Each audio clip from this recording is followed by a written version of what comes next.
படித்தோம்.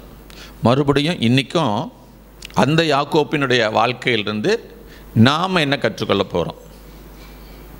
ஒருவேளை அந்த யாக்கோப்புக்கிட்ட இருந்த அந்த சுபாவம், அந்த குணம் நம்மக்கிட்ட இல்லை அப்படின்னா நம்ம அதுக்கு ஒப்பு கொடுப்போம். என்னையும் அப்படி மாற்றுங்க ஆண்டவரேன்னு சொல்லுவோம். ஆமென் சொல்லலாமா? ஆமாம். ஒரு வசனத்தை நம்ம வாசிப்போம். ஆதியாகம புத்தகம் 25ஆம் அதிகாரம். எல்லோரும் திருப்பிக் கொள்ளுங்க. ஆதியாகம புத்தகம் 25ஆம் அதிகாரம்.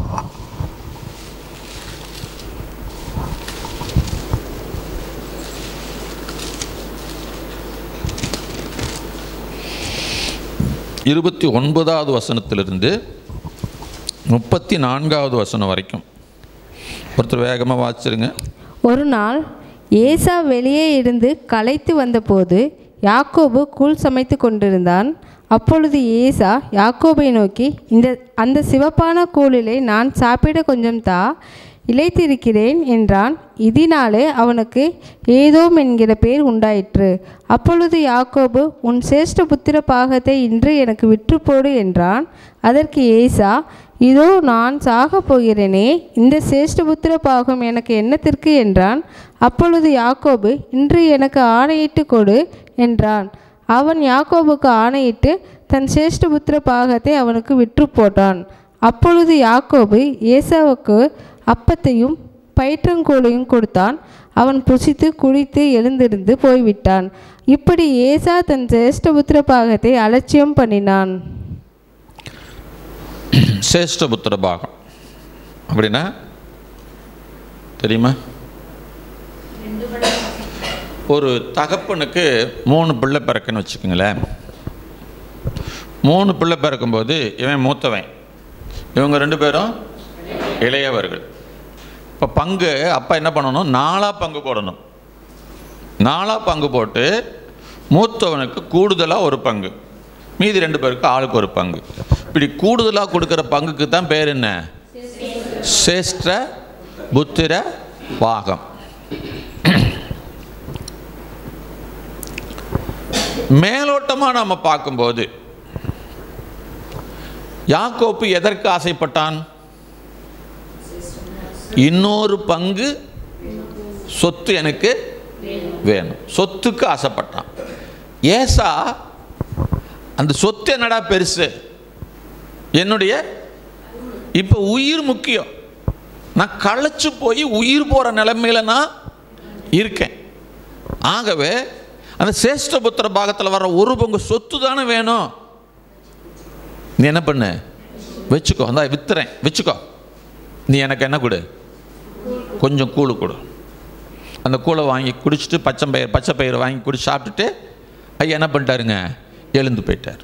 நான் ரொம்ப நாள் அப்படி தான் யோசித்தேன். என்ன ஆண்டவரே, யாக்கோப்பு என்னக்கு ஆசைப்பட்டான்? ஒரு பங்கு சொத்துக்கு ஆசைப்பட்டு ஒரு டம்ளர் கூழ், அது எவ்வளோ கூழ் கொடுத்தான்னு தெரியல, ஒரு சட்டி வழியாக கொடுத்துன்னு வச்சுருக்குங்க. ஒரு சட்டி வழியாக கூழை கொடுத்து என்ன பண்ணிட்டான்? சேஷ்டபுத்திர பாகத்தை சொத்தை என்ன பண்ணிட்டான்? அபகரிச்சுட்டானே. இவனை போய் என்ன பண்ணியிருக்கிறீங்க? நீங்கள் உயர்த்தி வச்சு இவனை ஆசீர்வதிச்சு இவன் கூட இருந்து இவனுடைய சந்ததியை வர்த்திக்க பண்ணி இவன் சந்ததியில் இயேசுவை வர பண்ணியிருக்கீங்களே, இது எனக்கு என்னமோ சரியா படுற மாதிரி எனக்கு தெரியல. எனக்கு எப்பவுமே பைபிள் படிக்கும்போது நிறைய கேள்விகள் வரும். அந்த கேள்விகளுக்கு நான் ஆண்டோடைய சமூகத்தில் உட்காந்து ஜெபம் பண்ணி அந்நிய பாஷையில் பேசி அவர்கிட்ட இருந்து நான் பதிலை வாங்குவேன். அல்லேலூயா. எங்கேயாவது வேதத்தில் ஒரு கேள்விக்கு எங்கே இருக்குங்க? என்னைக்காவது ஒரு வருஷத்துக்கு முன்னால் நான் ஒரு கேள்வியை ஆண்டவர்கிட்ட கேட்டேன். ஒரு வருஷம் கழித்து என்ன பண்ணுறாரு? எனக்கு இது வேதத்திலிருந்து என்ன பண்ணுறாருங்க? காமித்து கொடுக்குற தெய்வம். நீங்கள் கேட்ட உடனே எல்லாம் என்ன பண்ண மாட்டார். சில நேரங்கள் எல்லாம் சொல்ல மாட்டார். நிறைய விளக்கறையும் அதுக்கு செலுத்தணும். அப்போது ஆண்டவர்கிட்ட நான் ரொம்ப நாளாக கேட்டே இருந்தேன், என்ன ஆண்டவரை நீங்கள் ரொம்ப நல்லவர்னு நான் நினச்சேன், ஏமாத்திரவன் நாய்க்கு போய் என்ன பண்ணியிருக்கிறீங்க? கூளை கொடுத்து ஒரு அண்ணனுக்கு உசுறு போகிற நிலைமையில் இருக்கும்போது ஒரு கூளை கொடுத்து காப்பாற்றுறத விட்டுட்டு சொத்தை வாங்கியிருக்கிறானே. இது பைபிள் படிக்கிறவங்க பார்வையில் ஒரு புறஜாதியான படித்தானா அவன் என்ன நினைப்பான்? என்ன ஆண்டவர் இப்படி நீங்கள் பண்ணிட்டீங்க, எனக்கு பண்ணினது ரொம்ப சரியில்லை, நீங்கள் நியாயம் பண்ணுற உங்களோட நியாயமே எனக்கு என்ன செய்யலை, பிடிக்கல ஆண்டவரை. இதெல்லாம் நான் வந்து அவர்கிட்ட செல்லமாக பேசிக்கிட்டு இருக்கிற வார்த்தைகள். அதனால் நீங்களும் போய் அப்படி என்ன பண்ணாதீங்க, பேசாதீங்க. அல்லேலூயா. ஆமாம், எனக்கும் அவளும் அவருக்கு என்ன இருக்குது அவ்வளவு, உங்களுக்கு அந்த மாதிரி நீங்கள் அவரோட பழகி பேசி நேரத்தை செலவழிச்சிருந்தீங்கன்னா நீங்களும் தாராளமாக என்ன பண்ணலாம், பேசலாம், தப்பு இல்லை. ஸ்தோத்திரம். இப்படி தான் ஆண்டுகிட்ட கேட்டேன். அப்போ தான் ஆண்டவர் என் கண்ணை திறந்து ஐ ஓப்பனிங் எனக்கு பண்ணார். ஸ்தோத்திரம். யாத்திராகம புஸ்தகம் 4ஆம் அதிகாரம் 22வது வசனம் 23வது வசனம்.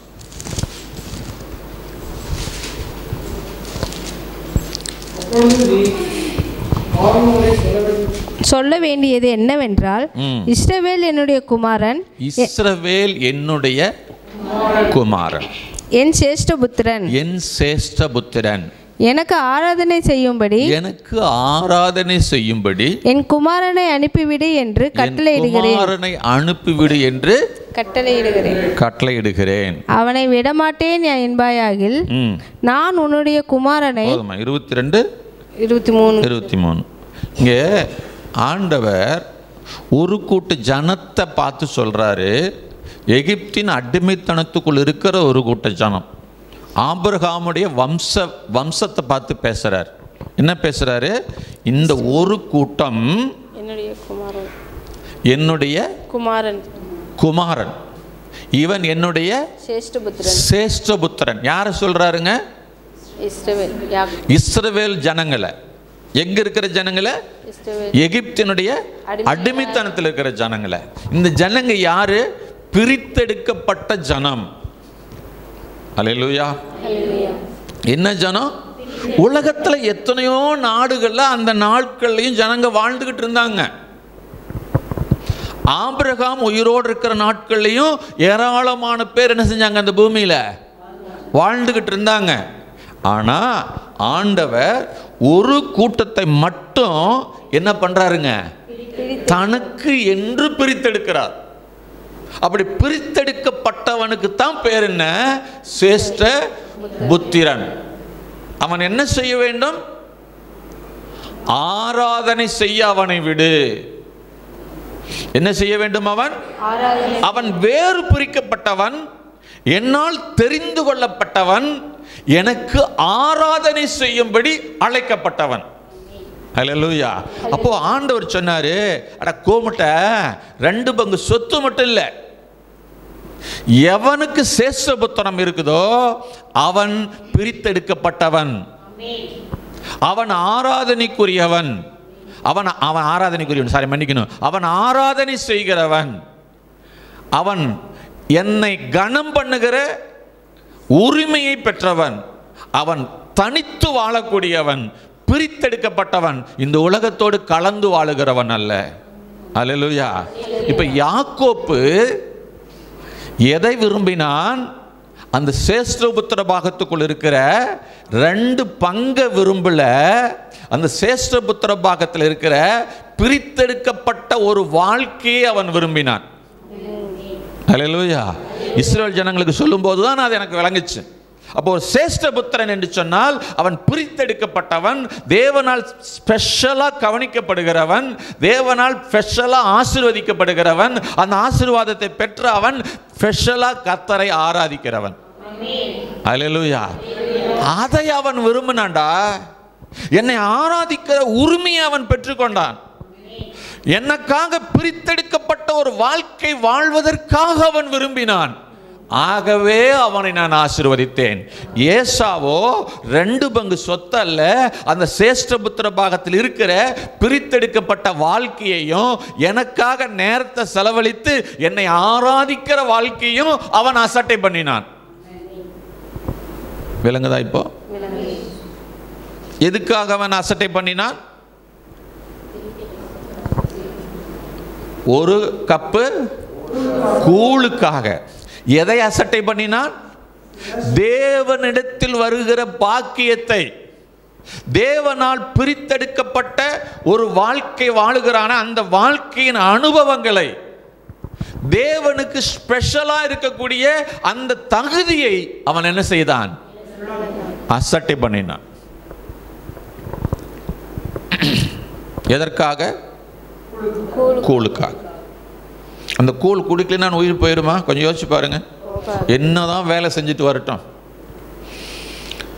என்னதான் களைப்பா இருக்கட்டும், அன்னைக்கெல்லாம் இன்னைக்கு இருக்கிற மாதிரி சக்கரை நோயெல்லாம் இல்லை, பிளட் ப்ரெஷரும் இல்லை. ஆமாம். அதனால் எவ்வளோ களைப்பாக இருந்தாலும் மரத்தடி வந்து மலாக்க படுத்திருந்துருந்தானா, ஒரு பச்சை தண்ணியை குடிச்சிட்டு படுத்திருந்துருந்தானா என்ன இருக்குங்க? களைப்பு போயிருக்கும்.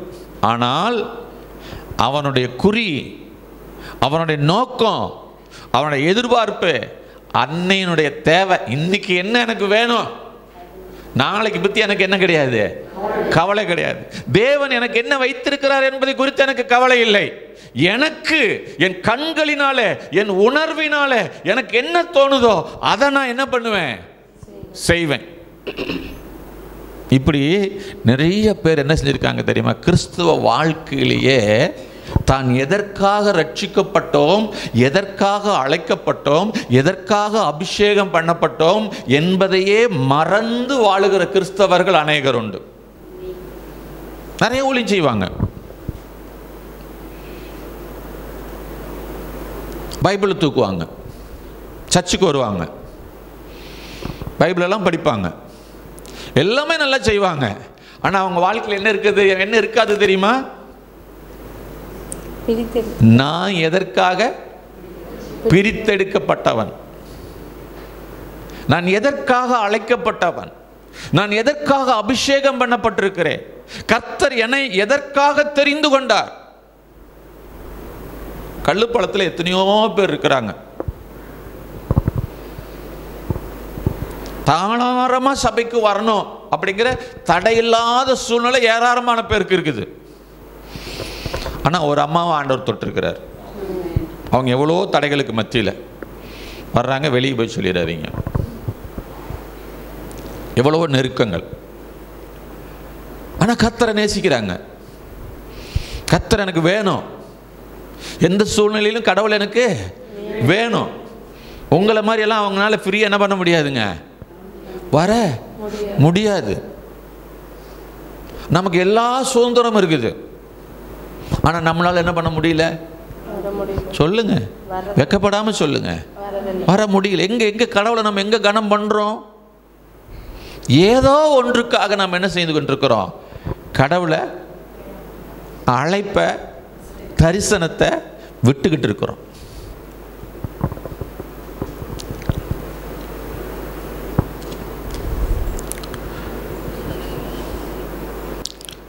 நீங்க இந்த பூமியில உங்க எண்ணத்தின்படி வாழ்றதுக்காகவோ, உங்க விருப்பத்தின்படி வாழ்றதுக்காகவோ, இல்லை ஓடி ஓடி ஓடி ஓடி குடும்பத்துக்கு சம்பாதிக்கணும், பிள்ளைக்கு சம்பாதிக்கணும், பிள்ளையை அப்படி ஆக்கணும், பையனை அப்படி ஆக்கணும், என் வாழ்க்கை அப்படி போகணும், இதெல்லாம் ஒரு பக்கம் இருக்கட்டும். இதெல்லாம் வாழ்க்கையில செய்ய வேண்டியது. இதற்காக கர்த்தர் உங்களை தெரிஞ்சுக்கல. இந்த ஒரு காரியத்துக்காக கர்த்தர் உங்களை அழைக்கல.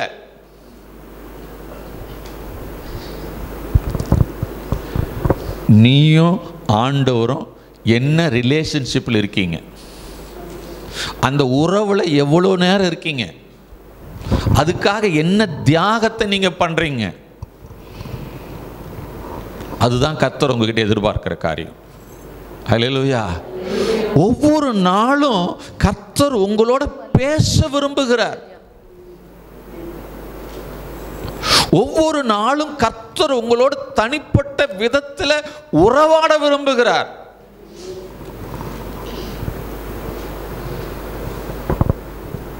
நீங்க ஒரு பாதத்தில் அமர்றீங்களா? கொஞ்சம் யோசிங்க. வருஷ கணக்கா ஜெபம் பண்ணாத ஆளெல்லாம் அந்த சபைக்குள்ள இருக்குது. ஜெபம் பண்ணுவாங்க, ஒரு 2 நிமிஷம் 3 நிமிஷம் 5 நிமிஷம். அவங்க வாழ்க்கையில் கர்த்தர் என்ன செய்யணும் சொல்லுங்க? என்ன செய்யணும் கர்த்தர்? நான் கேட்கறதெல்லாம் செய்யணும். ஆனால் நான் என்ன பண்ண மாட்டேன், உட்கார மாட்டேன் தேவ சமூகத்தில். நான் ஆராதிக்க மாட்டேன், நான் பைபிளெல்லாம் படிக்க மாட்டேன், எனக்கு அதுக்கான நேரமே, எனக்கு எவ்வளோ வேலை இருக்குது தெரியுங்களா, எவ்வளோ காரியம் இருக்குது தெரியுமா, எத்தனை ஊழியத்தனை எடுத்து செய்கிறேன் தெரியுமா. உங்களுக்கும் ஏசாவுக்கும் எந்த வித்தியாசமும் இல்லைங்க. ஐயா, கர்த்தர் உங்களை அழைச்சது அவருடைய பிள்ளையா இருக்கும்படி, அவருடைய பிள்ளையா வாழும்படி. நீங்க பிள்ளையா வாழுங்க, தேவையானது எல்லாத்தையும் கர்த்தர் செய்வார். நீங்க ஓடி அலைய வேண்டிய அவசியம், நாய் மாதிரி பாடுபட வேண்டிய அவசியம் இல்லை. ஹல்லேலூயா. இப்போ என்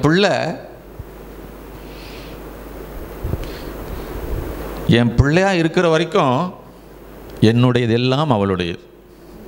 மூத்தகுமார் என்ன சொல்றாரு, அப்பா வெளியே நின்றுக்கிட்டு வரமாட்டேங்கிறான், சொத்தை அழிச்சவனுக்கு என்ன பண்ணிட்டீங்க, நீங்க கொடுத்துட்டீங்க. நான் உங்களுடைய கற்பனை என்ன பண்ணல, மீறல.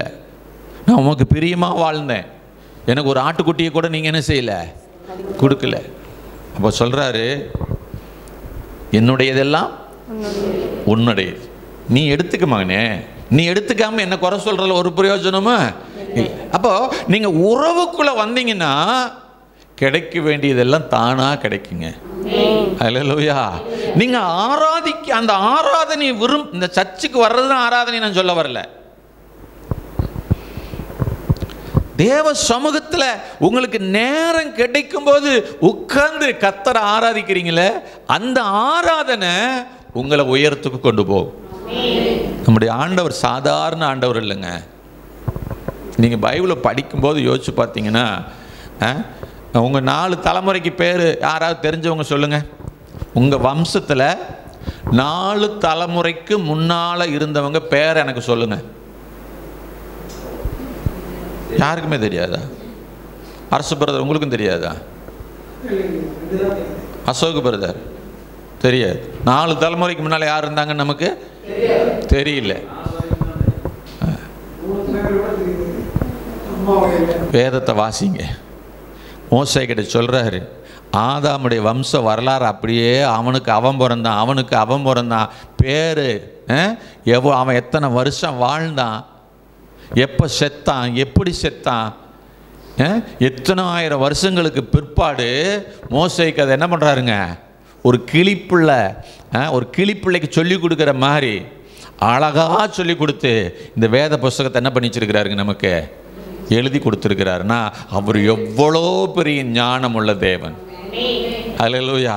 ஐயா, இன்னைக்கு உன் வாழ்க்கை இன்னைக்கு இருக்கிறது மட்டும்தான் உனக்கு தெரியும். இல்லை நாளைக்கு நீ என்ன செய்ய போறேங்கிறத பற்றி யோசிச்சுக்கிட்டு முன்னேறிக்கிட்டு இருப்ப. ஆனால் என் தேவன் உன் சந்ததியில் 1000வது தலைமுறையை பார்க்கிற தேவன். உன் சந்ததியில் 1000வது தலைமுறை யாருங்கிறத இப்பவே பார்க்கிற கர்த்தர். விளங்கலையா? விளங்கிருந்தா அல்லையே சத்தமா வந்திருக்கும். இன்னைக்கு உங்க பிள்ளை பேர் தெரியும், உங்க பையன் பேர் தெரியும், பேரன் பேர் தெரியுமா, என்ன கல்யாணமே பண்ணல சார் என்பீங்க. இப்பதாங்க குழந்தை. ஆனா ஆண்டவருக்கு தெரியும் உங்க பேரன் பேர் என்னன்னு தெரியும், பேரனோட பேரன் பேர் தெரியும், பேரனோட பேரனோட பேரனோட பேரன் பேரும் தெரியும். ஆமென். ஹல்லேலூயா. எல்லாத்தையும் அறிந்தவர், முக்காலங்களையும் அறிந்தவர் என்னுடைய அப்பா. ஹல்லேலூயா. அவரை பிடிங்க, தயவு செஞ்சு அவருக்கு நேரம் கொடுங்க, அவரை ஆராதிங்க. சேஷ்டபுத்திர பாகம் என்பது 2 பங்கு சொத்து அல்ல, பிரித்தெடுக்கப்பட்ட ஒரு வாழ்க்கை. ஹல்லேலூயா. எனக்கு எங்க அப்பாவுக்குள்ள உறவு அது, எனக்கு எங்க அப்பாவுக்குள்ள உரிமை அது. நான் அவரை ஆராதிக்க வேண்டும். ஆமா, எகிப்தின் ராஜா பார்வோன்கிட்ட கர்த்தர் சொன்ன விஷயம் அதுதான். அவன் என்னுடைய குமாரன், அவன் என்னுடைய சேஷ்டபுத்திரன், அவனை ஆராதிக்க விடு. ஹல்லேலூயா. இருக்கு அவங்க வாழ்க்கையில் ஆராதனை. இன்னைக்கு ஒப்பு கொடுங்க. எல்லாத்துக்கும் 2 கையை உயர்த்தி, வயித்த வலிக்குதா 2 கையை உயர்த்தி, அப்பா நீர் நல்லவர், நீர் வல்லவர், நீர் எனக்கு அற்புதமானவர், நீர் என்னுடைய தகப்பன், நீர் என்னுடைய ராஜா அப்படின்னு சொல்லுங்க. ஹல்லேலூயா. என்ன அவர் சொல்ல முடியுமா? கையை உயர்த்தி சொல்லுங்க, ஸ்தோத்திரம். ஒண்ணுமே சொல்ல தெரியலையா? ரெண்டு கையை உயர்த்தி, ஆண்டவரே உமக்கு ஸ்தோத்திரம், ஸ்தோத்திரம், ஸ்தோத்திரம், ஸ்தோத்திரம், நன்றி தகப்பனேன்னு சொல்லுங்க. ஹல்லேலூயா. கர்த்தர் மகிமைப்படுவார். கர்த்தர் பெரிய காரியங்களை செய்வார். கர்த்தர் வல்லமையான காரியங்களை எங்க வாழ்க்கையில செய்வார். ஏனென்றால் நீ ஆராதிப்பதற்காகவே பிரித்தெடுக்கப்பட்ட ஜனம், ஆராதிப்பதற்காகவே பிரித்தெடுக்கப்பட்ட தேவ பிள்ளை, தேவனோடு தனிப்பட்ட விதத்துல நேரத்தை செலவழிப்பதற்காகவே நீர் பிரித்தெடுக்கப்பட்ட பிள்ளை. ஆகவே உங்க வாழ்க்கையில குறைஞ்சது 1 மணி நேரமாவது காலையில யார் சமூகத்தில் உட்காரணும்? நேரம் இல்லை அப்படின்னா உங்களை காப்பாத்துறதுக்கு யாரும் இல்லை. 1 மணி நேரம் கோச்சு கூட. நிறைய பேர் இப்போ என்ன பண்ணிட்டு இருக்காங்க தெரியுங்களா? ஜனங்களை இப்போ நாம் பைபிள் படிக்க வைக்கிறோம்ல, பைபிள் ரீடிங்னு ஒன்று போட்டி ஒன்று வச்சு 500 ரூபா பரிசு அப்படின்னு சொன்னதுனால மாத்திரம் இல்லை, பரிசுக்காக நீங்கள் யாரும் படிக்கல. இப்போ அது ஒரு போட்டி ஆயிடுச்சு. போட்டி களத்தில் என்ன பண்ணிட்டீங்க? இறங்கிட்டீங்க. அதனால் ஓட முடியாதவங்க கூட என்ன பண்ணி தான் ஆகணும்? தபக்குன்னு என்ன பண்ணி ஆகணும்? ஓடி கடைசியாவது போய் இந்த கவித்தை தொடணும் அப்படிங்கிற மாதிரி சிலர் ஓடிக்கிட்டு இருக்கிறீங்க. ஒரு சிலர்லாம் இது வரைக்கும் பைபிளே தொட்டதில்லை. காலையில் ஒரு சகோதரன் சொல்கிறான், அந்த பைபிள் கேட்குதாம்மா, ஏன்னா இத்தனை நாள் என்ன பண்ணல, நீ தொடவே இல்லை, படிச்சதே இல்லை, ஏன்னா என்னை இப்படி போட்டு புரட்டுற? அந்த அளவுக்கு நான் படிக்கிறேன் சார். அல்லேலூயா. அப்படி ரொம்ப சந்தோஷமான விஷயம். இது வரவேற்கப்பட வேண்டிய விஷயம். இது வந்து நம்ம சபையில் இருந்து உங்களை படிக்க வைக்கிறதுக்காக நம்ம என்ன பண்ணுதுங்க? ஒரு சிறு முயற்சி. இந்த முயற்சிக்குள்ளேயும் வராமல் ஒரு சிலர் இருக்காங்க. அவங்களே என்ன ஆகுவாங்களோ எப்படி இருப்பாங்களோ தெரியல, பாவம். ஸ்தோத்திரம். அல்லேலூயா. ஆமாம், இதுக்குள்ளே வந்தால் தான் நீங்கள் ஜெயிப்பீங்கனால நான் சொல்ல வரல. ஒரு வாய்ப்பை கொடுத்துருக்குறோம், அந்த வாய்ப்பை என்ன பண்ணுங்க? பயன்படுத்திக்கங்க. இதே மாதிரி என்ன பண்ணுறாங்க தெரியுமா? இன்றைக்கி சபையில் நிறைய இடங்களில் நிறைய சபைகளில் இந்த கொரோனா காலத்துக்கு பின்னால் ஆரம்பிக்கப்பட்ட காரியம், 5 மணிக்கு 6 மணிக்கு என்ன பண்ணுறதுங்க? எல்லோரும் செல்ஃபோனில் சேர்ந்து, நான் அந்த மாதிரிலாம் ஆரம்பிக்க மாட்டேன். செல்ஃபோனில் சேர்ந்து என்ன பண்ணுறது? ஜெபிங்க. நான் உங்களை வேண்டானே சொல்லலை, அப்படியாவது ஜெபிக்கிறீங்களே, ரொம்ப எனக்கு சந்தோஷம். ஹல்லேலூயா. ஆனால் ஆண்டவர் அதில் திருப்தி அடைகிறவர் அல்ல. கூட்டத்தில் கோயந்தா போடுறது ரொம்ப அல்லேலூயா சொல்லுங்க, ரொம்ப ஈஸி. எல்லாரும் சொல்லும்போது நாமளும் சொல்லிடலாம். ஆனால் நாம் தனிப்பட்ட முறையில் தேவ சமூகத்தில் உட்கார்ந்து நீங்கள் தேவனை என்ன பண்ணணும்? பைபிளை உங்களுக்கு முன்னால் விரித்து வைங்க. பைபிளை விரித்து வச்சு தேவனை என்ன பண்ணுங்க? ஆராதிங்க. நல்லா துதிங்க, சத்தமாக ஆராதிங்க, மணிக்கணக்காக ஆராதிங்க. ஹல்லேலூயா. பாட்டு பாடுங்க, அந்நிய பாஷையில் பேசுங்க, ஜெபம் பண்ணுங்க. இப்படி செஞ்சுக்கிட்டு இருக்கும்போது நீங்கள் தொடர்ந்து செய்ய கர்த்தர் உங்களுக்கு உணர்வை தருவார். ஏசாயா 4 படியும்பார், ஏசாயா 40 படியும்பார். ஹல்லேலூயா. ரொம்ப துவண்டு போயிருக்கிறியா? ரொம்ப சோர்ந்து போயிருக்கிற, ஆனால் நீ வழக்கமாக என்ன பண்ணிட்டு இருக்கிற? காலையில் எழுந்திரிச்சு ஆராதிக்கிற, தனியாக அவருடைய சமூகத்தில் ஜெபம் பண்ணிக்கிட்டு இருக்கும்போது சொல்லுவார், ஏசாயா 40ஆம் அதிகாரத்தை படி அப்படின்னா, நான் ஆற்றுவேன், தேற்றுவேன், உன்னை தாளாட்டுவேன், பலப்படுத்துவேன் அப்படிங்கிற வார்த்தையெல்லாம் என்ன செய்யுங்க? உங்களுக்கு வரும். அல்லேலூயா. எப்போ வரும்? கூட்டத்தோடு ஜெபம் பண்ணும்போது என்ன வரும்? அந்த பாஸ்டருக்கு என்ன வந்ததோ அதைத்தான் என்ன செய்வார் அவர் உங்களுக்கு பகிர்ந்து. நான் அதை தப்புன்னு சொல்லவே இல்லை, அப்படியாவது செய்கிறீங்களே, அதுக்காக நன்றி. ஆனால் அது உங்களுக்கு வளர்ச்சியை கொண்டு வராது. அது உங்களுக்கு இப்போ உங்கள் அப்பாவோட பேசுறதுக்கு 10 பேர் கான்ஃபரன்ஸ் காலில் போட்டு கொடுக்குறாங்க. இது உங்கள் அப்பா கிட்ட நீங்கள் உட்காந்து பேசுன மாதிரி இருக்குமா? சொல்லுங்க, இருக்காது. அப்போ ஜெபம் என்பது என்னங்க? ஒரு தனி நபருக்கும் ஆண்டவருக்கு இருக்கிற உறவு. ஆண்டவரோட பேசணும், கூடி ஜெபிக்கலாம், தப்பில்லை. சேர்ந்து ஜெபிக்கலாம், தப்பு இல்லை. ஆனால் தனிப்பட்ட உறவு ஒவ்வொரு வாழ்க்கையிலையும் இருக்கணும். ஹல்லேலூயா. எவ்வளோ இப்போ நான் ஒரு சகோதரியை ஒரு 20 வருஷம் 25 வருஷத்துக்கு முன்னால் சந்தித்தேன். நம்ம வந்து இந்த ப்ரொஜெக்டரெல்லாம் வாங்கி நம்ம படம் போட்ட ஊழியம் செஞ்சுமே. எத்தனை வருஷம் இருக்கும்? 10-15 வருஷம் இருக்கும், அச்சாவே இருக்குன்னு நினைக்கிறேன். அப்போ அந்த லேப்டாப் வாங்குறதுக்காக அந்த லேப்டாப் விற்கிற ஒரு சகோதரி ஒரு கடையில் அவங்கள சந்தித்தேன் நான். ஜனங்க ரட்சிக்கப்பட்டு எப்படிலாம் இருக்காங்கன்னு காட்டுறக்காக அவங்களுக்கு சொல்கிறேன் நான். அப்புறம் நீங்கள் என்ன பர்பஸுக்காக வாங்குறீங்க அப்படின்னு சொல்லும்போது நான் இப்படி சொன்னேன். நான் என் பேர் திருப்பதி வெங்கடாஜலபதி, நான் இது மாதிரி இயேசு கிறிஸ்துவ என் வாழ்க்கையில் ஏற்றுக்கொண்டேன். நான் இந்த மாதிரி பள்ளியில் ஆசிரியராக வேலை செய்கிறேன். இந்த மாதிரி நான் ஏஜி சபையில் நான் ஒரு உறுப்பினராக இருக்கிறேன். நான் வந்து எனக்கு ஆசை என்னென்னா ஊருக்குள்ளே போய் ஜீசஸை பற்றி படம் போட்டு காமிச்சு ஜனங்களை இயேசு வண்டையில் என்ன பண்ணணும், நடத்தணும், ரட்சிக்கப்பட வைக்கணும். இதுதான் என்னுடைய ஆசை. இதுக்காக தான் நான் இப்போ என்ன பண்ணுறேன், நான் ஒரு ஒரு லேப்டாப்பும் ஒரு ப்ரொஜெக்டரும் நான் வாங்குகிறேன் அப்படின்னு அவங்க சொல்லிகிட்டு இருக்கும்போது அவங்க சொன்னாங்க, சார் நான் கிறிஸ்டின் தான் சார், ஆனால் உங்களை மாதிரி என்னால் என்ன பண்ண முடியாது, வாழ முடியாது. நான் இயேசுவை கும்பிடுறேன்னு தெரிஞ்சால் அடுத்த செகண்டே என் வீட்டுக்காரர் என்ன பண்ணிடுவார், என்ன கொன்றுவார். அவ்வளோ மோசமான ஒரு குடும்பத்துக்குள்ளே நான் என்ன பண்ணப்பட்டிருக்கிறேன், ரட்சிக்கப்பட்டிருக்கேன். சிஸ்டர் எப்படி ஜெபம் பண்ணுவீங்க நீங்கள் அப்படின்னா, நான் 1 மணி நேரத்துக்கு ஒருக்கா பாத்ரூம் போயிடுவேன்.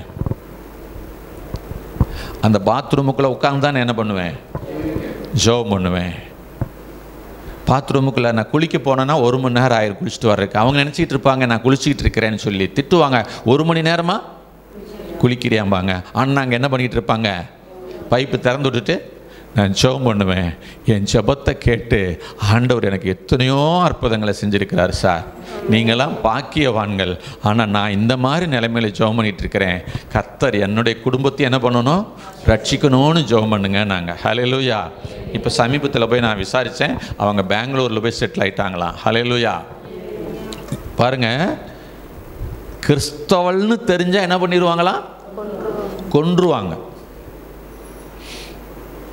அப்படிப்பட்ட நிலைமையில அவங்களால என்ன பண்ணாமல் இருக்க முடியல, ஜெபிக்காமல் இருக்க முடியல. புடவை சந்துக்குள்ள பீரோக்குள்ள என்ன வச்சிருக்கிறேன், நான் பைபிள் நியூ டெஸ்டமெண்ட் வச்சிருக்கேன். கதவெல்லாம் தாழ் போட்டுட்டு யாரும் இல்லாத ராத்திரி நேரத்தில் என்ன பண்ணுவேன், நான் எப்போ எல்லாரும் வீட்டை விட்டு வெளியே போவாங்க, எனக்கு தனிமையில் நேரம் கிடைக்கும் அப்படின்னு காத்திருந்து அந்த பைபிள் எடுத்து என்ன பண்ணுவேன், நான் படிப்பேன். ஆனால் படிக்கும்போதெல்லாம் என் மனசு எப்படி தெரியுமா இருக்கும், திக்கு திக்கு திக்கு திக்கு திக்குன்னு ஓடும். யாராவது வந்துடுவாங்களா, வந்து கதவை தட்டிடுவாங்களா அப்படின்னு பயத்தோடு நான் படிப்பேன் சார். அப்படி யாராவது கதவை தட்டுனா ஓடி போய் அதை ஒளியை வச்சுட்டு எடுத்து வந்து தான் என்ன பண்ண முடியும், நான் கதவை திறக்க முடியும். ஹல்லேலூயா. ஏங்க, அவங்களும் இயேசுவை தான் ஆராதிக்கிறாங்க, நாமளும் இயேசுவை தான் ஆராதிக்கிறோம். நாம் எவ்வளோ நேரம் ஜெபம் பண்ணுறோம்? உங்கள் மனசாட்சியை தொட்டு எங்கிட்ட சொல்ல வேண்டாம், உங்கள் மனசாட்சியில் சொல்லுங்கள், நீங்கள் எப்படி ஜெபம் பண்ணுறீங்கன்னு. நீங்கள் எவ்வளோ நேரம் பைபிள் படிக்கிறேன்னு சொல்லுங்கள். பைபிள் படித்தா தூக்கமாக வருது. பேயை கூப்பிட்டு உட்கார வச்சுருந்தா தூக்கமாக தான் வரும். பிசாசு பைபிள் படிக்கிறதுக்கு விட மாட்டான், பிசாசு ஆராதிக்கிறதுக்கு விட மாட்டான். இது மாதிரி எத்தனையோ 1000 பேர் இருக்காங்கங்க. முஸ்லீம் ஜனத்தில் ரட்சிக்கப்பட்டவங்க எவ்வளோ பேர் இருக்காங்க தெரியுமா? அவங்களாம் பகிரங்கமாக என்ன பண்ண முடியாது, ஆராதிக்க முடியாது. ஆனால் அவங்க ஆராதிக்கிறாங்க, சத்தம் இல்லாமல் ஜெபம் பண்ணுறாங்க. நமக்கு இவ்வளோ சுதந்திரத்தை கொடுத்து என்ன தெனாவட்டான வாழ்க்கை.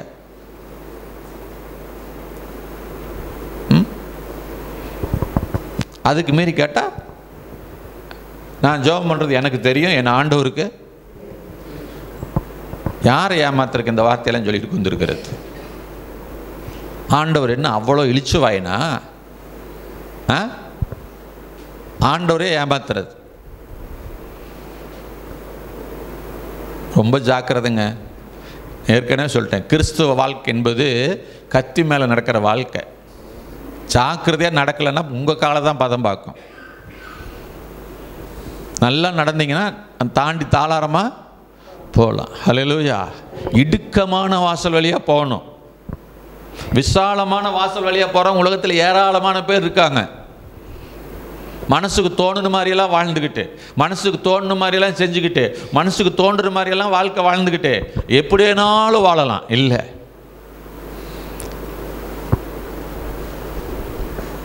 கிறிஸ்துவனுக்கு முதலாவது சாட்சி வேணும். பெத்தவங்க சாட்சி சொல்லணும். என்னன்னு சொல்லணும்? 2 விதமான சாட்சி இருக்குது. நல்ல சாட்சி இல்லையே. இந்த அறிவட்ட நாய் குளங்கோத்திரம் தெரியாமல் போய் இயேசுநாதர் என்ன பண்ணுறானம்மா கும்பிடுறேன்னு போயிட்டான். என்னைக்கு திருந்தி தொலைவானு தெரியல, பைத்தியம் பிடிச்சிக்கிச்சு அப்படின்னு சொன்னாலும் அது நல்ல சாட்சி தான்.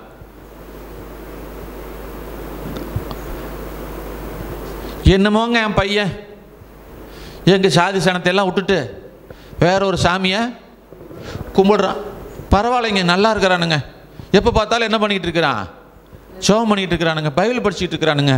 முன்னையெல்லாம் எனக்கு சோறு கூட போட மாட்டாங்க, இப்போ என்ன ஒரு வேலை செய்கிற கூட விடுறது இல்லைங்க. அவனை உட்கார வச்சு என்ன பண்ணுறான், எனக்கு நல்லா சோறு போடுறானு கவனிக்கிறானுங்க. இது என்ன? இதுவும் நல்ல சாட்சி தான். முதல்ல சொல்றது எப்படி சொல்றாருங்க? தங்களுடைய தெய்வத்தையெல்லாம் விட்டுட்டு வேற சாமி கும்பிட போயிட்டானேன்னு வெறுப்பில் சொல்றாரு. அதுவும் நல்ல சாட்சி தான். வாழ்க்கை மாறினதுக்கு பிள்ளை சில பெற்றோர்கள் இப்படி சொல்லுவாங்க, அதுவும் இவெல்லாம் பைபிளை தூக்கிட்டு திரியிறானுங்க, இவனெல்லாம் எதுக்குங்க உங்க சர்ச்சுக்குள்ள விடுறீங்க?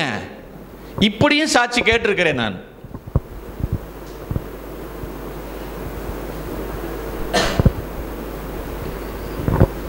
முதல்ல கிறிஸ்துவனுக்கு என்ன வேணும்? சத்தமா சொல்லுங்க. இல்லைன்னா இந்த தெய்வத்தை விட்டுட்டு போயிருங்க. நீங்களே எனக்கு சாட்சிகள் ஆண்டவர் சொல்லியிருக்கிறார். நம்மளை நம்பி இருக்கிறார் அவர். அவருடைய நாமத்தை பிரஸ்தாபப்படுத்துறதுக்கும் அவருடைய நாமத்தை உயர்த்துறதுக்கும் வேற யாரும் கிடையாது அவருக்கு. ஏங்க 4 தூதனை பூமியில் இறக்கி விட்டு ஒவ்வொரு வீட கதவை தட்டி, நான் தான் இயேசு, இயேசு தான் உண்மையானது இல்லை, உண்மையான தெய்வம் இயேசு, நீங்கள் கும்பிடலைன்னா நாளை காலையில் செத்து போயிருவீங்க அப்படின்னு தேவதூதன் ஒரு 10 பேர் திருச்செங்கோட்டுக்குள்ளே இறங்கி ஒவ்வொரு வீடாக கதவை தட்டிக்கிட்டு வரான்னு வச்சுக்கோங்க. இப்போ ஏஞ்சல்ஸை பார்த்தா அவங்க ரட்சிக்கப்படுவாங்களா, ரட்சிக்கப்பட மாட்டாங்களா? இயேசு ஏற்றுக்குவாங்களா, ஏற்றுக்க மாட்டாங்களா? சொல்லுங்க. ஏற்றுக்குவாங்க. ஏன்னா அதை அவர் ஒரு நாளும் செய்யல. அவருக்கு விவரமே தெரியல. கடவுளுக்கு என்ன பத்தலுங்க? விவரம் பத்தல. எத்தனை ஆயிரம் தூதர்கள் வச்சிருக்கிறாரு. ஒரு நாட்டுக்கு ஒரு 1,00,000 தூதனை என்ன பண்ணிடலாம், அனுப்பிச்சு விடலாமே, செய்யல. யாரை நம்பி இருக்கிறாருங்க? உங்களை என்னையும். அவர் உயிர் தெழுந்ததுக்கு பிறகு அவரை யார் சித்திரவதை பண்ணாங்களோ அவங்ககிட்ட எல்லாம் அவர் போகல. போய் டே என்ன கொன்னீங்களேடா, சிலுவையில் தொங்குட்டீங்களேடா, பரியாசம் பண்ணினீங்களேடா, பாருங்கடா நான் வந்துட்டேன் அப்படின்னு சொல்லி அவர் என்ன பண்ணலைங்க? நிரூபிக்கல.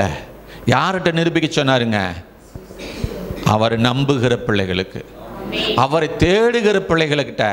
நீங்க தான் எனக்கு சாட்சிகள். சாட்சியை கெடுத்துக்கிட்டு வாழ்றதை விட மறுதலித்து யூதாஸ் மாதிரி போறது எவ்வளோ பெட்டர்.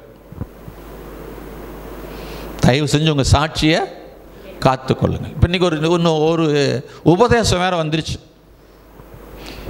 ஐயோ, இதெல்லாம் எங்கே போய் சொல்றதுன்னு எனக்கு தெரியல. பைபிள் படித்தா தானே அந்த உபதேசம் சரியா தப்பான்னு தெரியும். யூடியூப்ல பார்த்துட்டு அவருக்கு நிறைய ஒரு லட்சக்கணக்கான பேர் லைக் கொடுத்துருப்பாங்க. உடனே அவர் பேசுறதெல்லாம் என்ன சரி? ஐயா, அவன் பேசுறது பைபிள் இருந்து பேசுறானா, சொந்த கருத்தை பேசுறானா, அதெல்லாம் யோசிக்கிறதே கிடையாது. இன்னைக்கு ஒரு உபதேசம் போய்கிட்டு இருக்குது. இப்போ அவங்க எல்லாம் யூடியூப்ல பிரபலமானவர்கள். நரகமே இல்லை. என்ன கிடையாது? நரகமே இல்லை. ஒரு முறை ரட்சிக்கப்பட்டுட்டீன்னா நீ எப்படி வாழ்ந்தாலும் உன்னை ஆண்டவர் எங்க விட மாட்டாரு? நரகத்தில் விட மாட்டார். எங்க போயிடுவே? நீ நீ எப்படி வேணாலும் வாழ்ந்துக்கோ. ஏன்? இயேசுநாதர் முக்காலங்களின் பாவத்தை என்ன பண்ணிட்டாரு? நீ முன்னால செஞ்ச பாவத்தையும் மன்னிச்சிட்டாரு, இப்ப செஞ்சுக்கிட்டு இருக்கிற பாவத்தையும் மன்னிச்சிட்டாரு, இனிமே செய்ய போற பாவத்தையும் மன்னிச்சிட்டாராம். அப்பவே மன்னிச்சிட்டாராம். இப்படின்னா என்னன்னா, பாவம் செய்யறதுக்கு இயேசுநாதர் என்ன வாங்கி கொடுத்துருக்கிறாரு? லைசன்ஸ் வாங்கி கொடுத்துருக்கிறார். வண்டி ஓட்டுறதுக்கு லைசன்ஸ் கொடுக்குற மாதிரி இயேசுவை ஏற்றுக்கிட்டவங்களுக்கெல்லாம் என்ன கொடுத்துருக்கிறாரு அவரு? அடக்கா போதீங்களா? பாவம் செய்யறக்கா இயேசு சிலுவையில் அவ்வளோ பாடுபட்டாரு. நீ பாவம் செய்யக்கூடாது என்பதற்காக என்ன செஞ்சாருங்க? அவர் சிலுவையில் தொங்கினார். ஹல்லேலூயா. இயேசு சொல்லுகிறார், நான் வரும்போது அவனுடைய கிரியைகளுக்கு ஏற்ற பலன் எங்கூட வருது. நீ என்ன கிரியை செய்தியோ அந்த கிரியைகளுக்கு ஏற்ற பலன் வருகிறது. ஒருவனும் உன்னுடைய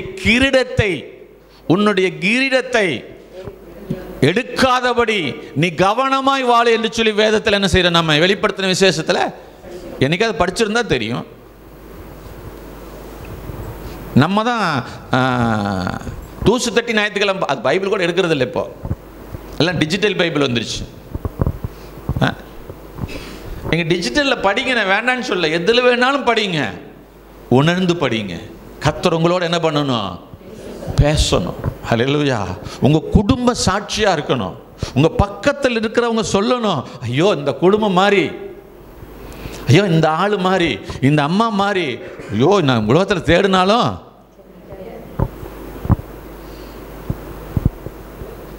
இவனெல்லாம் பைபிள் எதுக்கு தான் தூக்குறானே தெரியலையே.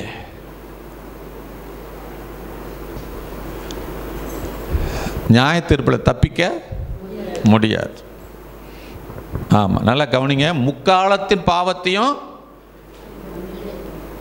மன்னிச்சிட்டாருன்னு சொன்னா, தேவன் சபைக்கு பரிசுத்தமாகிறவன் இன்னும் பரிசுத்தமாகட்டும் அப்படிங்கிற வார்த்தை அவர் என்ன பண்ணியிருக்க மாட்டார்? பேசியிருக்கவே மாட்டார். அவரை ஏற்றுக்கொண்டதனுடைய நிகழ்வு என்னன்னா, பலன் என்னன்னா பரிசுத்தமாகுதல். ரோமர் புத்தகத்தில் இருக்குன்னு நினைக்கிறேன்.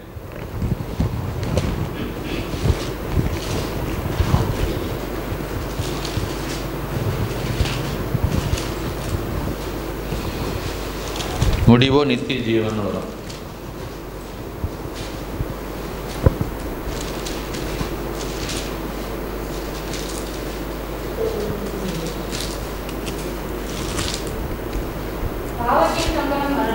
எங்க வசனம் சொல்லுமா? ரோமர் 6:23.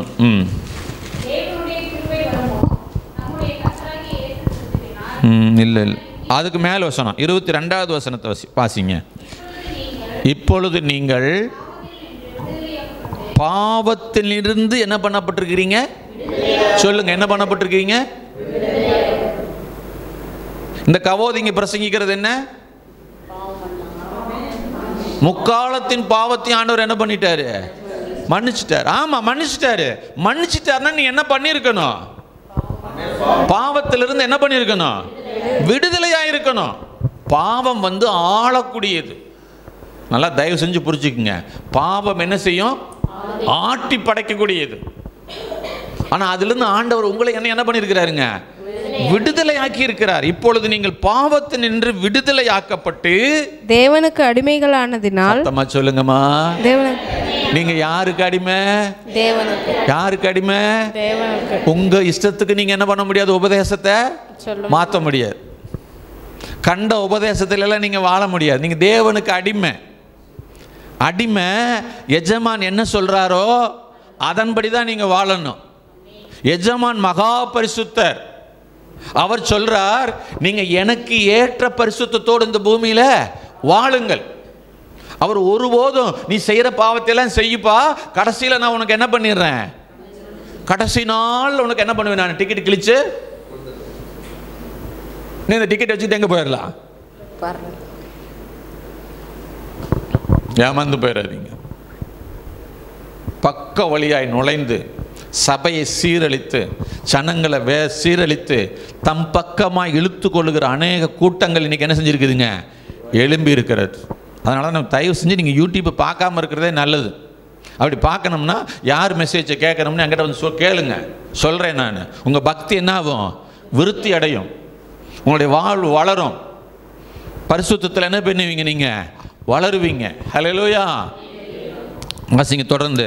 பரிசுத்தமாகுதல் உங்களுக்கு கிடைக்கும். தேவனுக்கு அடிமைகளானதினால் பரிசுத்தமாகுதல் என்னங்க? பரிசுத்தமானதல் அல்ல. அப்ப டே பை டே நீ என்ன ஆகிட்டே இருக்கணும்? பரிசுத்தமாகிட்டே இருக்கணும், பரிசுத்தமாகிட்டே இருக்கணும். பரிசுத்தமாகுதல் உங்களுக்கு கிடைக்கிற பலன், ரிவார்டு. ரிவார்டு உங்களுக்கு ஆண்டவர் ரிவார்டை கொடுக்கிறார். என்ன ரிவார்டு கொடுக்கிறாருங்க? பரிசுத்தமாக்கிக்கிட்டே இருக்கிறார் உங்களை. ஹல்லேலூயா. அப்ப பாவம் செய்ய பரிசுத்தமா கழுவிக்கிட்டே இருக்கிறவங்க போய் சேத்துல விழுந்துக்கிட்டே இருப்பானா? இந்த வசனத்தை இப்படி எடுத்து பேசுற ஆளுங்க இருக்குங்க. ஆண்டவர் என்ன பண்ணிக்கிட்டே இருக்கிறாருங்க? கழுவிக்கிட்டே இருக்கிறாரு. ஒரு குழந்தை ஆகி போய்கிட்டே இருக்குது, தாய் என்ன பண்ணிக்கிட்டே இருக்கிறா? சொல்லுங்க. கழுவிக்கிட்டே இருக்கிறா. எவ்வளவு நாளைக்கு கழுவுவா? குழந்தைக்குங்க, குழந்தை ஆகி போகுது, தாய் கழுவுறா. எவ்வளவு நாளைக்கு கழுவுவா? ஒரு குறிப்பிட்ட வயசு வரைக்கும். அதுக்கு மேலே டயரோட போறான்னா அடிதான் விழுவும். ஹல்லேலூயா. அந்த ஆயை நீ தான் கையில் தொட்டு என்ன பண்ணணும்? சுத்தம் பண்ணணும், நாரணும். ஸ்தோத்திரம். ஹல்லேலூயா. தயவு செஞ்சு தப்பாக புரிஞ்சுக்காதீங்க. கழுவுவார் நீ குழந்தையா இருக்கும்போது.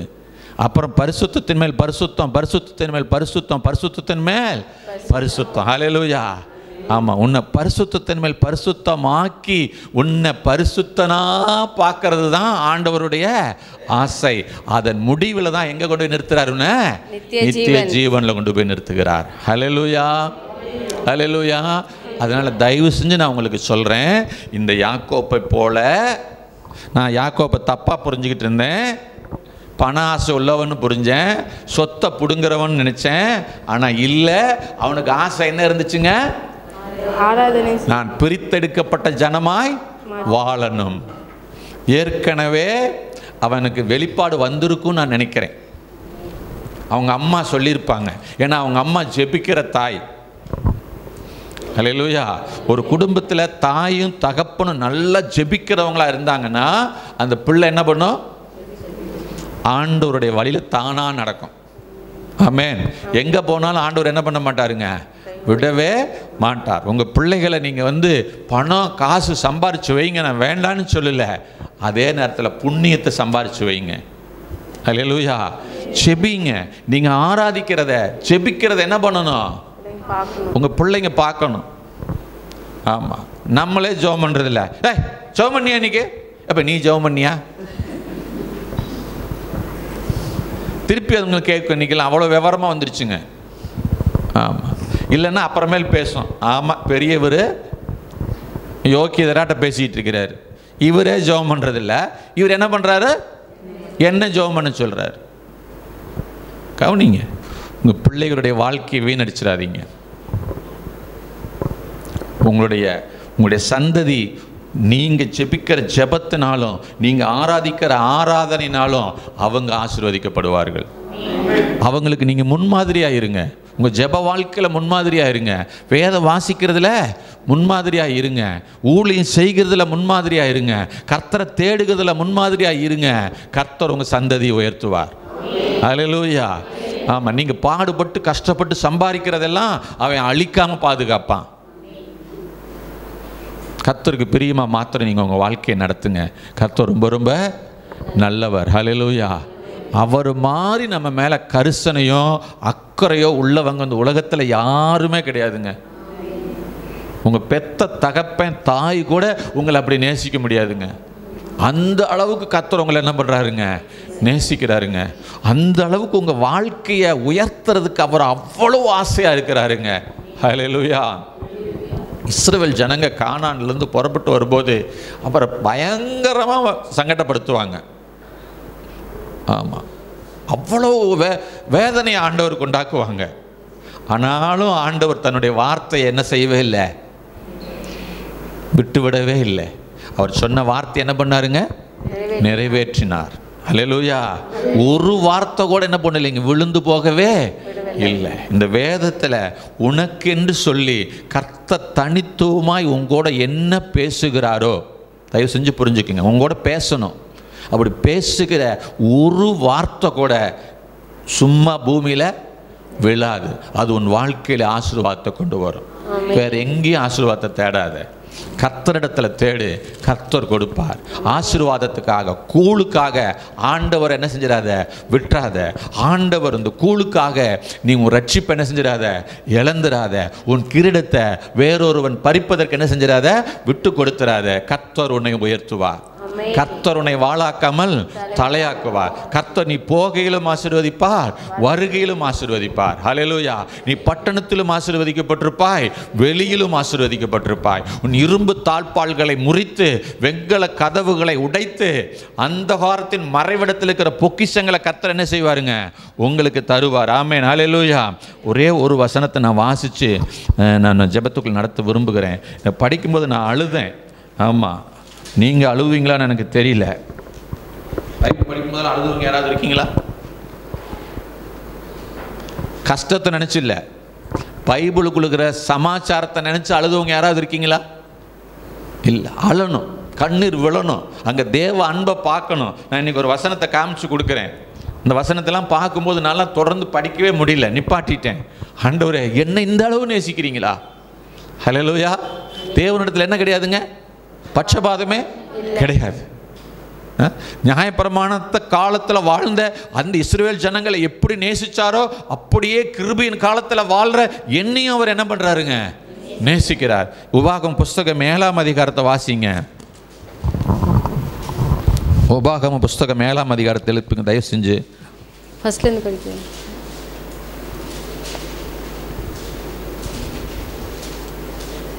8வது வசனத்தை வாசிங்க. கர்த்தர் உங்களில் அன்பு கூறுகிறதினாலும் என்னங்க, உங்கள் பிதாக்களுக்கு இட்ட ஆணையை காக்க வேண்டும் என்பதினாலும் கர்த்தர் பலத்த கையினால் உங்களை புறப்பட பண்ணி அடிமைத்தன வீடாகிய எகிப்தினின்றும் அதன் ராஜாவான பார்வோனின் கையினின்றும் உங்களை மீட்டு கொண்டார். அப்படியே நம்ம இந்த புதிய ஏற்பாட்டு காலத்துக்கு வருவோம். நாம யாருக்கு கீழே இருந்தோம்? நீங்க யாருக்கு கீழே இருந்தோம்? பிசாசுக்கு கீழே இருந்தோம், பாவத்துக்கு கீழே இருந்தோம். இப்போ ஆண்டவர் நம்மளை ஏன் ரட்சித்து இந்த இடத்துல கொண்டு வந்து இந்த சபைக்குள்ள வச்சிருக்கிறாரு? முத வார்த்தை படிங்க. கர்த்தர் அன்பு கூர்ந்ததினாலும் அன்பு கூர்ந்ததினால, நீங்க ரொம்ப நல்லவங்களா இருந்ததுனால இல்ல, அவர் அன்பு கூர்ந்தார். எல்லாரும் உங்களை அங்கீகரிக்கக்கூடிய ஒரு உயர்ந்த நிலையில நீங்க இருந்ததுனால இல்ல. நான் என் சொந்த பந்தத்தால கேவலமா நடத்தப்பட்டேன். ஆனா எங்க அப்பா என்ன தேடி வந்தார். ஏன் தெரியுமா? என் மேல வச்சிருக்கிற அன்பு, என் மேல வச்சிருக்கிற அன்பு. அதை நினைக்கும் போது என்னால் அழாம இருக்கவே முடியல. ஹல்லேலூயா. அடுத்த வசனம், இன்னொரு வசனத்தையும் காமிக்கிறேன் நான். அதுக்கு அடுத்த வசனத்தை வாசிங்க. ஆகையால் உன் தேவனாகிய கர்த்தரே தேவன் என்றும் தம்மில் அன்பு கூர்ந்து தமது கற்பனைகளை கைக்கொள்கிறவர்களுக்கு அவர் 1000 தலைமுறை மட்டும் உடன்படிக்கையும் தயவையும் காக்கிற உண்மையுள்ள தேவன் என்றும். அவர் என்னங்க எதிர்பார்க்கிறார் உங்ககிட்ட? உண்மையை எதிர்பார்க்கிறார். கற்பனையை கைக்கொள், சத்தியத்தை படி, வேதத்தை படி. இந்த வேதத்தில் என்ன சொல்லியிருக்குதுன்னு கேளு, பிரசங்கத்தை கேளு, பிரசங்கத்தில் என்ன சொல்கிறாங்கன்னு கேளு, அதில் நட, என்னில் அன்பு கூறு. இப்படி செஞ்சினா நான் என்ன பண்ணுவேன்? 1000 தலைமுறை மட்டும், 1000 தலைமுறை மட்டும் உடன்படிக்கையும் காப்பாத்திருக்கு நான் உண்மையுள்ளவனா இருக்கிறேங்கிறார். நீ பொய் சொல்றவனா இருந்தா கூட நான் உண்மையுள்ளவன். 1000 தலைமுறைக்கு நான் இறக்கம் செய்கிறவன், 1000 தலைமுறைக்கு நான் போஷிக்கிறவன், 1000 தலைமுறைக்கு நான் உன்னை என்ன பண்ணுறேன்? பாதுகாக்கிறேன். ஹல்லேலூயா. ஆமாம், தொடர்ந்து அடுத்தது நேரம் ஆனதுனால சீக்கிரம் முடிக்கலாம். 13வது வசனத்தை வாசிங்க.